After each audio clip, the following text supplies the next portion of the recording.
some kind of bailout is inevitable. The only question is how well it will be done. I mean, you got to do something. Lehman Brothers, there was a test, right? We did a little experiment. What happens if you let a major financial institution simply disappear?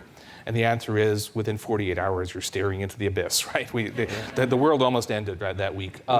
Did we really have to have a demonstration exercise to know? No. Was that just I had actually half written my column about why they saved Lehman that weekend, because I was sure they were going to, and then they didn't. And I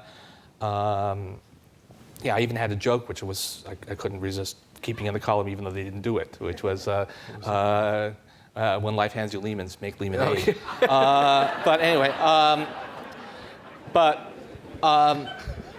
was amazed they took that. But anyway, now we know. So you can't let the institutions go into liquidation. You can't just let them collapse. Right.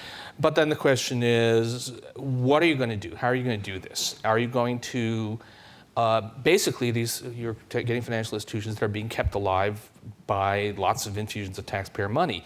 Do you leave the existing stockholders with all the claim to the upside, so that if it all goes well, it's a big private profit, or do you in effect say, okay, well look, we've got to sustain this thing, but we might as well take ownership? Do you do something that amounts to a temporary nationalization? Which, by the way, we do all the time. Every time an ordinary bank fails, the FDIC moves in, it seizes the bank, pays off some of its debts, takes some of its bad assets, resells it, but it's a temporary nationalization. The question is, are we going to do that?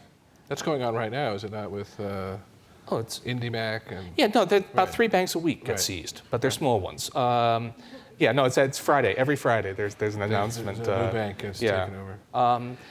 But the question is what keeps on shaping up is something which is going to give the banks all kinds of guarantees, buy up their bad assets, presumably at a price higher than they can fetch on the market, and in return we get nothing much. So it's not a question. There will have to be a bailout, but the form can make a difference of hundreds of billions of dollars to taxpayers and ultimately to whether we can afford to do enough. Right now, it sometimes seems like a redistribution of wealth the other way. It's not exactly what Joe the plumber had in mind. Right. It's redistribution of public money to private wealth.